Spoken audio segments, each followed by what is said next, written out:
Я начала шить жилетку и раскроила детали из утеплителя.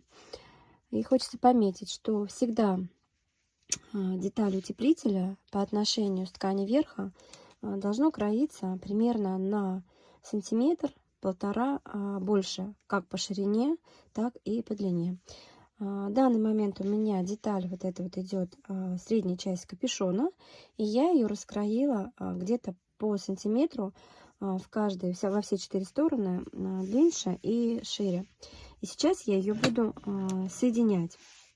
Хочется пометить, что мы должны закрепить детали основы верха с утеплителем по краям срезов. И многие очень делают большую ошибку, что соединяют вот прям шириной шва, вот на ширину лапки, да, это так не надо делать. Нужно делать, закреплять где-то примерно не больше 0,5. Исходя из того, что у нас ширина шва соединения сантиметр. Вот, самое больше 0,5. Даже есть машина такая вот специальная, стачивает, и здесь стоит нож, и сразу она снаравливает, срезает излишки синтепона. И ширина строчки от среза у данной машины 0,5. Я же обычно соединяю утеплитель с краем детали верха, пусть даже это верха, пусть даже это подкладки, где-то на 0,3. Потому что так потом удобнее собирать. И вот я сейчас буду соединять. Обратите внимание на мои руки, как я делаю. И ни в коем случае утеплитель не должен быть в натяжку. Утеплитель всегда шьем и слегка делаем небольшую слабинку, то есть даем ему слегка чуть-чуть припосадиться. Ткань верха тянем, держим, а утеплитель слегка, вот прям чуть-чуть, такую вот маленькую посадочку.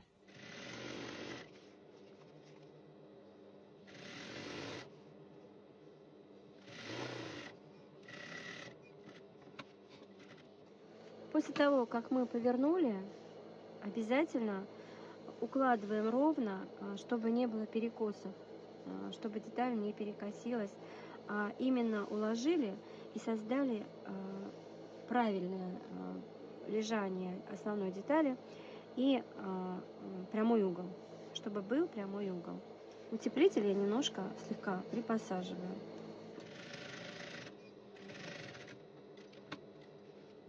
И вот здесь вот можно создать небольшую лодочку. То есть ни в коем случае не выгоняем сюда, да, а можно создать такую вот лодочку детали, чтобы слегка чуть-чуть утеплитель припосадился. Благодаря этому изделие будет лежать красиво.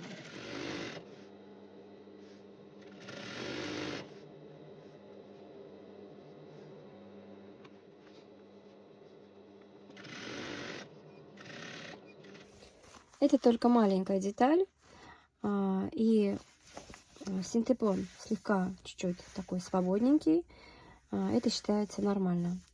Ни в коем случае синтепон не должен тянуть, он имеет смысл быть свободным. С большой деталью немножко сложнее, и когда мы стягаем уже по самой ткани, а именно в поперечном направлении, у нас может оказаться здесь вот, где мы заканчиваем строчку, складочка. Если мы, вот я сейчас буду большую часть, то есть полочку, соединять по контуру. Кто-то сначала стягает поперечные. Я считаю, что сначала нужно соединить по контуру детали, а потом уже стягать поперечные. Вот я сейчас соединю, и потом уже буду стягать поперечные строчки простегивания верха с утеплителем.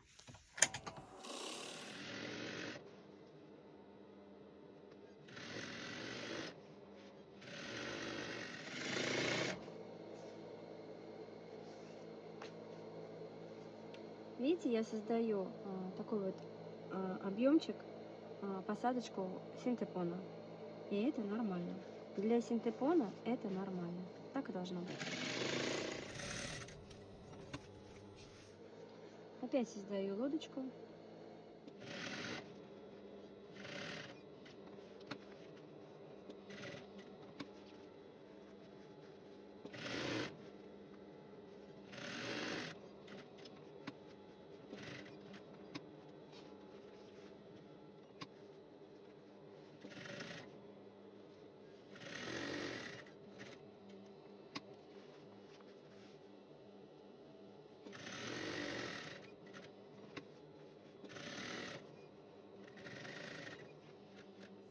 Вот мы соединили по контуру. У нас синтепон слегка свободный внутри.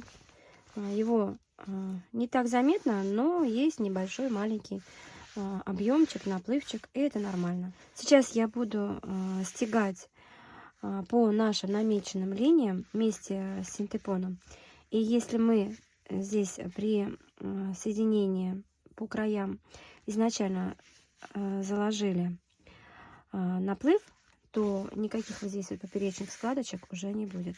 И есть еще одна такая фишка. Я сейчас буду стягать и именно на уровне намеловочной строчки ткань растягивать и большим пальцем держать утеплитель, не давать реке посадить. Большим пальцем и указателем держу и именно растягиваю не вот в стороне, ну не в стороне, а именно на месте намеловки, где мы намеловали, и это место я создаю такую струну.